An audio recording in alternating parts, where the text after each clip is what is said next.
Guys, this is Vikas. I welcome you all to GS exams cracker. देखिए, इस lecture में हम कवर करेंगे लेटर वैदिक पीरियड।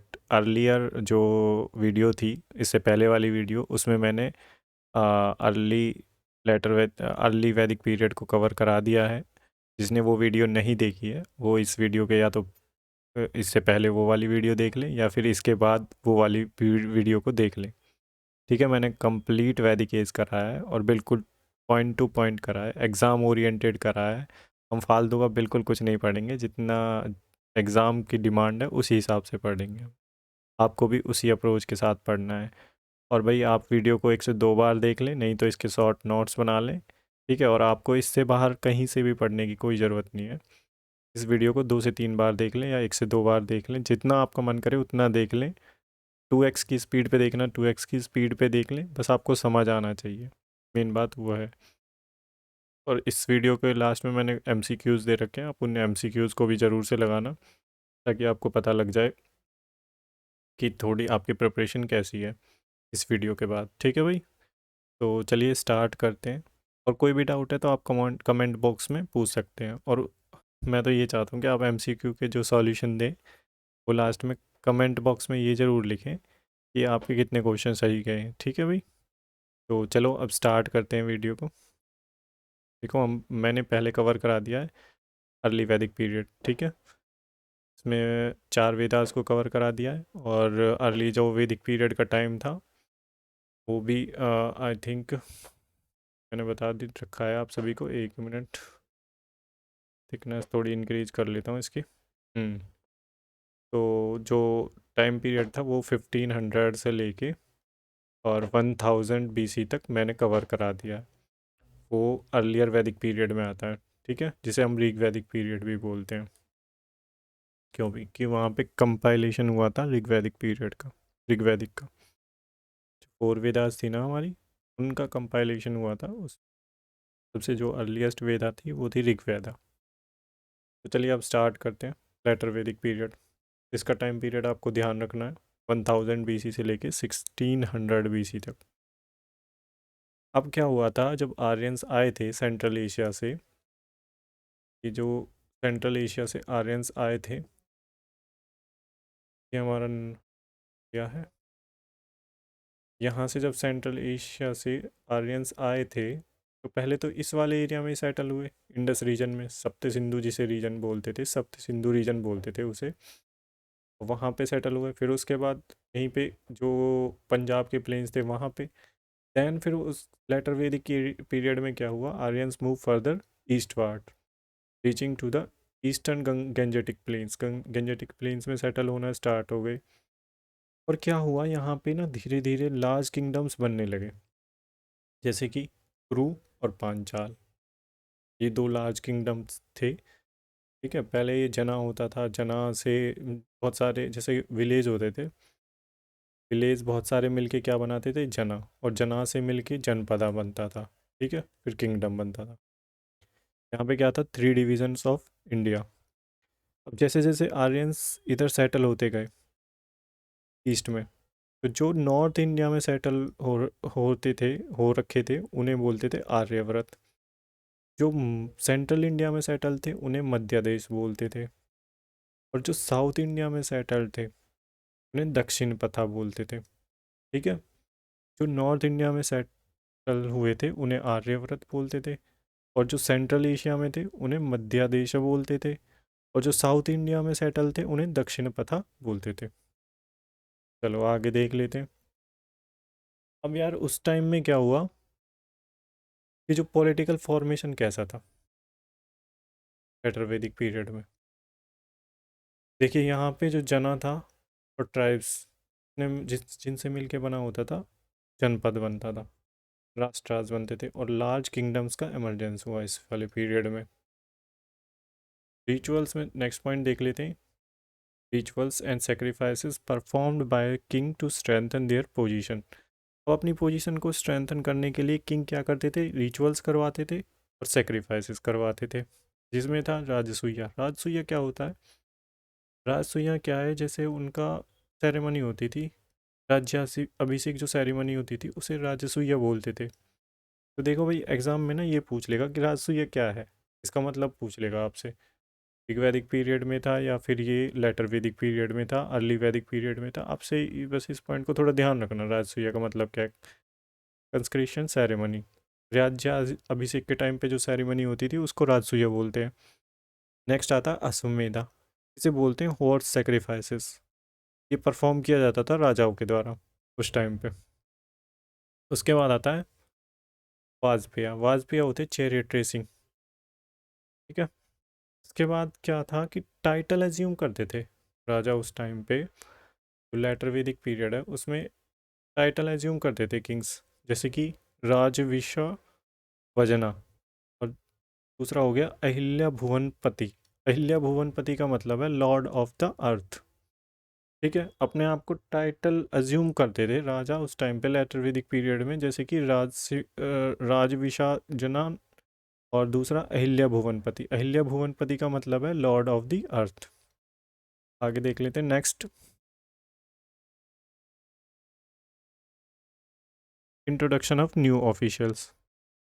जैसे यहाँ पे इंट्रोडक्शन होता था ट्रेजरी ऑफिसर्स का, टैक्स कलेक्टर का, और रॉयल मैसेंजर का। इंट्रोडक्शन जैसे प्रीस्ट होता था पहले, राजा को असिस्ट जो करता था, मोस्टली जो असिस्टेंट होती थी राजा की वो प्रीस्ट के पास होती थी, प्रीस्ट असिस्ट करता था। यहाँ पे लेटर वैदिक पीरियड में क्या हुआ, न्यू ऑफिशियल्स को यहाँ पे इंट्रोडक्शन दिया गया उनके अलावा, जैसे ट्रेजरी ऑफिसर, टैक्स कलेक्टर, और एक था रॉयल मैसेंजर।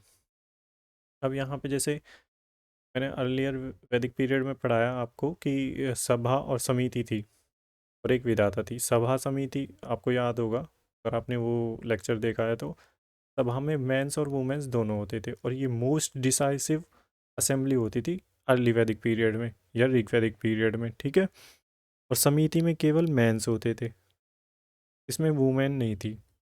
और विधाता में दोनों मैन और वुमेन दोनों होते थे, और वो उसके फंक्शंस क्लियरली डिफाइन नहीं थे, लेकिन वो एग्रीकल्चर से रिलेटेड थी। आपको इतना तो याद होना चाहिए, ठीक है भाई।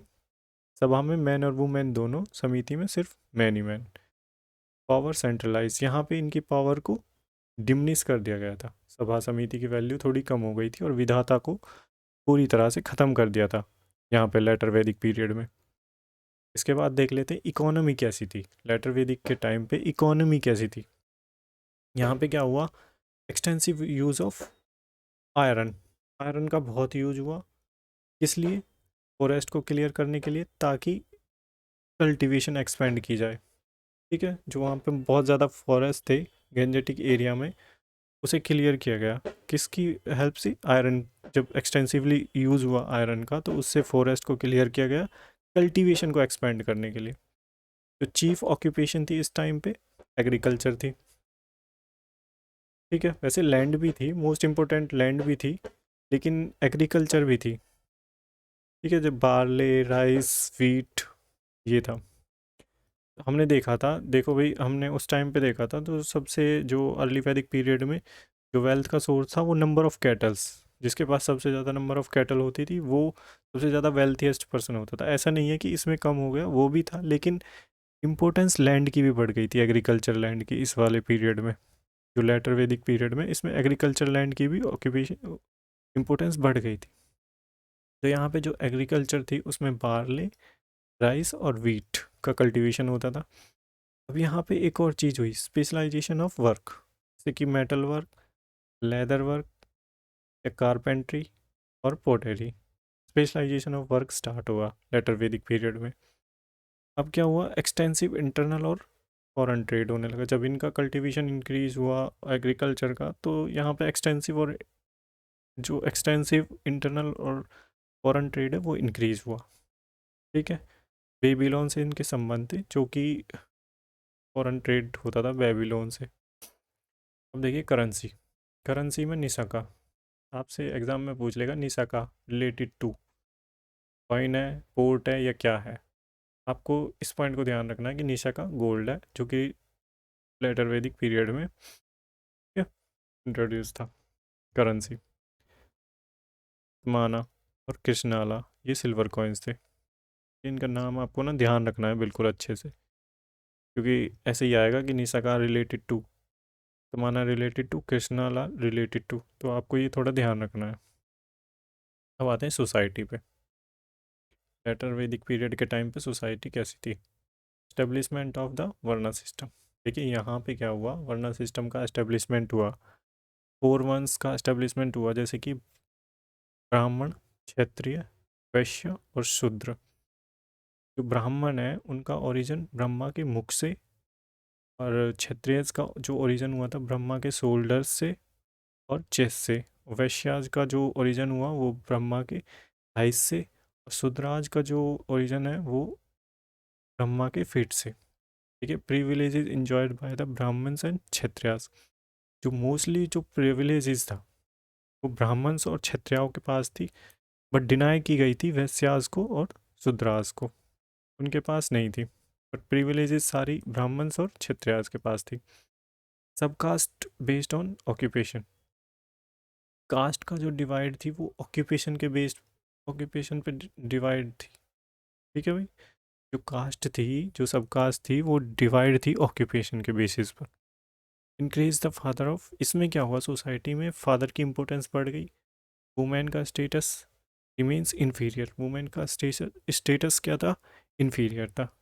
अब पहले जो अर्ली वैदिक पीरियड था उसमें क्या था कि वुमेन्स को अलाउड था पॉलिटिकल असेंबलीज में, लेकिन इस वाले पीरियड में वुमेन्स को अलाउड नहीं था पॉलिटिकल असेंबलीज के लिए। ठीक है, उनके राइट्स लिमिटेड थे। वहाँ पे क्या था कि वहाँ पे ऑटोनॉमी थी थोड़ी वुमेन्स के लिए, बट यहाँ पे उनकी ऑटोनॉमी लिमिटेड कर दी गई। इस पीरियड में वुमेन्स को जो पॉलिटिकल असेंबलीज में एंट्री थी वो नहीं थी। अर्ली वैदिक पीरियड में क्या था कि चाइल्ड मैरिज नहीं थी, यहाँ पे rise of child marriage start हो गया था, और वहाँ पे सती प्रथा का भी कोई एविडेंस नहीं था। सती प्रथा प्रेजेंट नहीं थी वहाँ पे अर्ली वैदिक पीरियड में। यहाँ पे चाइल्ड मैरिज स्टार्ट हो गई थी। अब आते हैं next point, religion during later वैदिक पीरियड। रिलीजन, यहाँ क्या हुआ, decline of importance God like Indra और अग्नि। मैंने बताया था आपको, जो अर्ली वैदिक पीरियड में जो इम्पोर्टेंट गॉड थे, इंद्रा था और अग्नि था। इंद्रा गॉड ऑफ थंडर थे, अग्नि जो इंटरमीडियरी गॉड थे, इसके थ्रू हम दूसरे गॉड्स की वर्शिप किया करते थे। जो अर्ली वैदिक पीरियड के अर्ली वैदिक पीरियड में इंद्रा और अग्नि, इंद्रा थंडर गॉड थे और अग्नि इंटरमीडियरी गॉड थे, जिसकी वजह से दूसरे गॉड्स की वर्शिप की जाती थी। अब इस वाले जो वैदिक ऋग्वैदिक ये लेटर वैदिक पीरियड है, इसमें इमरजेंस हुआ प्रजापति, जो कि क्रिएटर थे, विष्णु द प्रोटेक्टर थे, रुद्र डिस्ट्रॉयर थे एज प्रोमिनेंट डिटीज। इस टाइम में जो एमरजेंस हुआ प्रजापति का, विष्णु का और रुद्रा का, जो कि प्रोमिनेंट डिटीज थे इस टाइम के। Increase focus on sacrifices over prayers, prayers के अलावा यहाँ पे सेक्रीफाइसेस पे मोर फोकस होने लगा। Emergence of the concept of गोत्रा, और गोत्रा का कंसेप्ट यहाँ से ही एमर्ज हुआ लेटर वैदिक पीरियड से। तो देखिए भाई, अब मैंने यहाँ पे कवर करा दिया, यहाँ पे कुछ एमसीक्यूज़ दे रखे हैं, आप इन एमसीक्यूज़ को ज़रूर से प्रैक्टिस करें, और अब बताएं, आप कमेंट बॉक्स में लिख के बताएं कि आपके कितने क्वेश्चन सही हुए हैं। ठीक है भाई, आप देख लीजिए एक बार, ये आपके सारे क्वेश्चन हैं, इसी के बेसिस पे हैं, जितना भी मैंने पढ़ाया है ऊपर इसी के बेसिस पे ये क्वेश्चंस हैं। तो आप एक बार सॉल्व ज़रूर करें इन्हें। ठीक है, और अगर आपको वीडियो पसंद आई तो लाइक शेयर और सब्सक्राइब करें, और जीएस का सारा कंटेंट मिलेगा। देखिए मैं बिल्कुल ना आपको क्वालिटी प्रोवाइड करूँगा। ठीक है, और जीएस के सारे सब्जेक्ट कवर कराऊँगा मैं, सारे लेक्चर्स लूँगा, करंट अफेयर्स भी लूँगा। ठीक है, तो ये आपके क्वेश्चंस हैं, आप एक बार देख लीजिए अच्छे से। Number 7, question number 8, question number 9। ठीक है भाई, आप अच्छे से इन क्वेश्चंस को अटैम्प्ट करें, तो बार बार अटैम्प्ट करें। जितना आप रिवाइज करेंगे उतना ही आप एग्ज़ाम के नज़दीक पहुँचेंगे। ठीक है भाई, एक क्वेश्चन नंबर 12 देख लीजिए आप एक बार सारे क्वेश्चंस।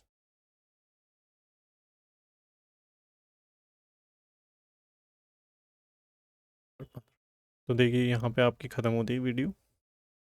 आप मल्टीपल टाइम्स रिवीजन करें और अच्छे से पढ़ें। चलो भाई, थैंक यू। जय हिंद।